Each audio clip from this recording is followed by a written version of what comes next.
last night, but how does it feel to be regarded by your peers as the best player for this season? Yeah, as I said last night, really humbling. I think the peer voted system is probably the most accurate one because we're out there each week fighting against each other. So yeah, in some prestigious company. So yeah, a little bit surreal at the moment, and yeah, really rapt to be recognised. Could this in some way ease the blow if on Brownlow medal night you actually get the most votes but don't win? Not at all. No, it's not something I've really thought about at all. Yeah, I think watching and being at the event last night, it was great to win the award, but you look at some of the other guys that were contesting for the award, they've all had team success and experience winning premierships, and the individual award can't be sort of shared with my other teammates. So yeah, without that, it really doesn't stand for as much. Now you look genuinely surprised. Were you surprised that you won it? Yeah, absolutely. Yeah, those guys, Ablett and Kennedy and Pendlebury, they're some of my idols who I still try and learn a lot of, and I genuinely feel like I'm still learning the game and finding out what I'm capable of, and I've got a lot of areas of improvement still to work on. So yeah, I was genuinely surprised. How much were the boys around the table geeing you up in the build-up? Yeah, a little bit. There wasn't that too many people there because we've got a game to focus on this weekend, but yeah, the guys were getting involved, and obviously John Griffin won an award as well, so yeah, it was good to share it with a couple of guys. How important is it to get your head back in the game as far as preparation goes this week? Yeah, really important. We had a meeting this morning, and yeah, there's a few pats on the back when I walked in the club, but the focus is really sharply turned back towards Port Adelaide. And, it's going to be a huge challenge. One we're looking forward to. We know what they can bring, and I have some disappointments out of the Sydney game I'm really keen to rectify. Yeah, on that, how did the matchup go with Luke Parker? How did you assess your day? I wasn't really a head-to-head matchup. Like Kennedy and Parker and Jack, all three of those sort of guys go through, and there was no one-on-one matchups. But yeah, he's a quality player, and they've got some quality mids. So I think overall we won the clearances, but in the first half they certainly got on top of us. What were some of those things that you want to work on? What were a couple of the negatives in your game? Yeah, so I sat out for a couple of weeks due to suspension. I just felt early my composure and my shakiness with the ball wasn't where it needed to be, and finals footy is a real notch up with pressure, so that's something I really need to work on, being able to handle that early. We know Port Adelaide are going to bring some fierce pressure and heat, so that'll be a focus this week. Yeah, in finals footy is often talked of being at another level. Does it take a little bit of time to adjust? It seems like a lot of your boys had a little bit of a slow start. Yeah, it certainly is a notch up, and that ground as well, real narrow ground, so the pressure's fierce and you're always involved in the play. So we'll be better for the run. We'll no doubt be able to adjust quicker this weekend coming, and everyone in the back of their heads will know mentally what they need to do to adjust for a big game like this.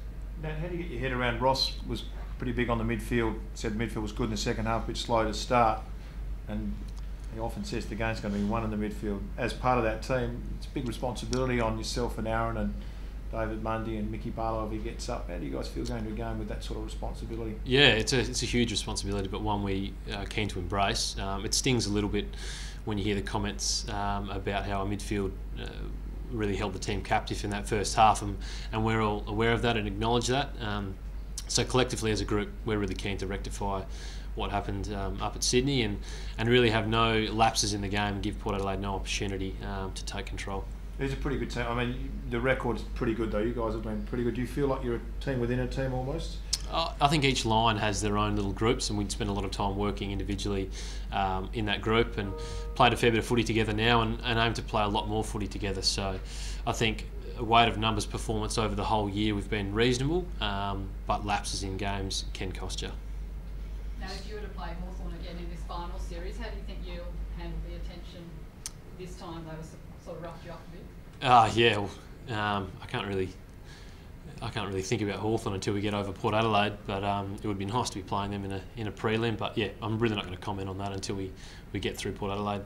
What did you think when you watched the Port Adelaide-Richmond game? Obviously, they were pretty impressive. They were impressive. We saw them do that to Carlton a couple of weeks earlier as well. So they're an exciting brand of footy team with a lot of run. So we know we've got to shut the gate on them, stop their run. we've got plenty of ammunition to be able to counteract that, and as mentioned, the midfield battle is going to be crucial. You seem to be able to stop it. I know you weren't playing, you were obviously sort of watching it involved.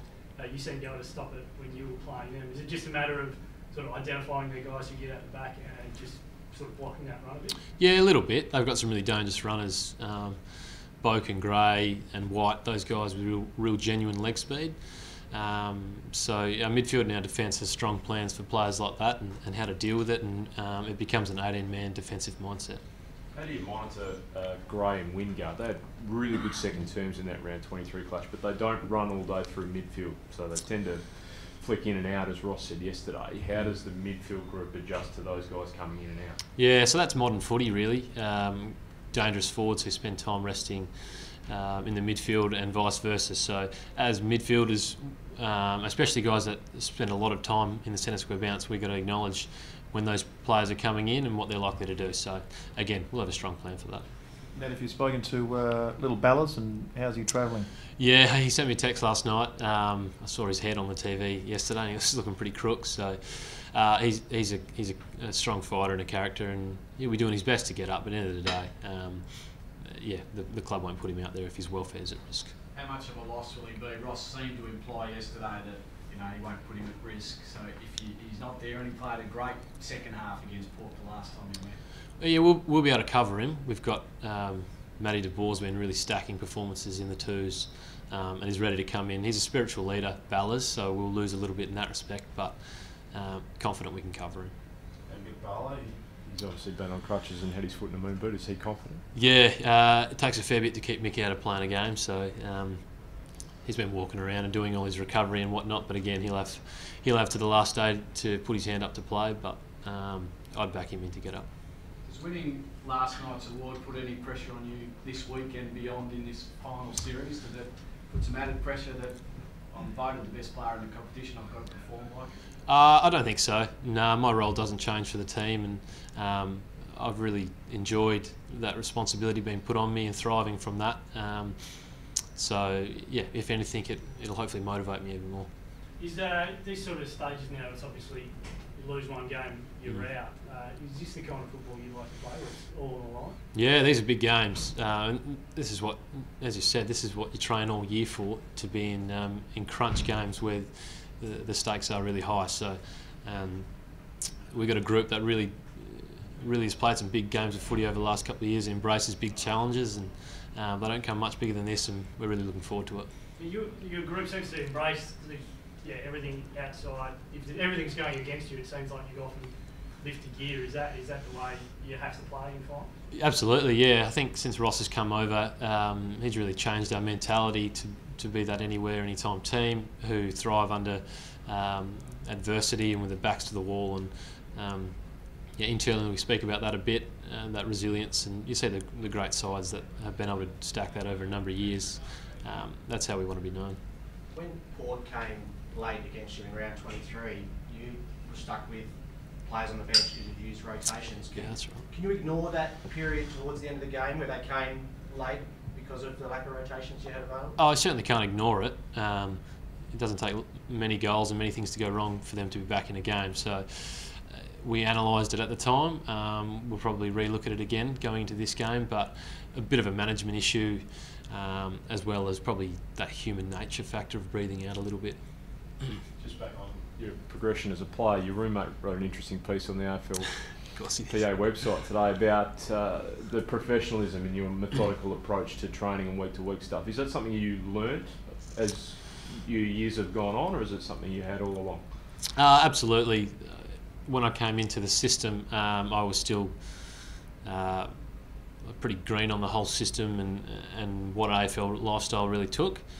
And quickly I realised that to make it in the AFL, it has to become an intense and obsessive focus, and it's really your job and your profession. So if you're not doing something to benefit your footy, you're probably doing something against your footy. So yeah, it became an obsession for me, and I try and teach him where I can and bring him along the lines as well. Did you learn that from someone like Pav or from the opponents you played? A bit of everyone, just watching how the system works and watching what the good players do and what the players that leave the system, what happens when they don't do it. So I'm just observing as I went.